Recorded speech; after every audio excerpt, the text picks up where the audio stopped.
आता पाहूयात टॉप 9 मोठ्या बातम्या। कैलास पाटील वारंवार शिंदेंना बंडासाठी विनंती करत होते। ऐनवेळी लालसेपोटी कैलास पाटील ठाकरेंकडे परतले। धाराशिवचे शिंदे गटाचे उमेदवार अजित पिंगळेंचा आरोप। वसई परिसरातील काँग्रेस कार्यकर्त्यांचा बहुजन विकास आघाडीत प्रवेश। जितेंद्र ठाकूर यांच्या उपस्थितीत पार पडला पक्षप्रवेश। धाराशिवमध्ये शिंदे गटातील 8 माजी नगरसेवकांचा ठाकरे गटात प्रवेश। आमदार कैलास पाटलांच्या उपस्थितीत पार पडला पक्षप्रवेश। ठाणे जिल्ह्यातील 18 विधानसभा मतदारसंघातील गृहमतदानाला सुरुवात। जिल्ह्यातील 933 जणांचे घरातून मतदान होणार।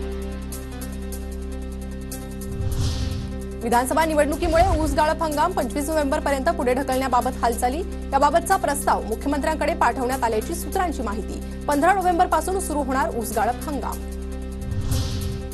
देशांतर्गत मागणीच्या तुलनेत कांद्याचा पुरवठा कमी होत असल्यानं बाजारभावात वाढ। सध्या बाजारात कांद्याला 6000 रुपयांचा दर। महाज्योती संस्था निवड प्रक्रियेतून बाहेर। बार्टी सारथी महाज्योती टीआरटीआयच्या समान धोरणाच्या प्रक्रियेतून महाज्योतीचा बाहेर पडण्याचा निर्णय। आता पाहूयात मुंबई उपनगरातील टॉप 9 बातम्या।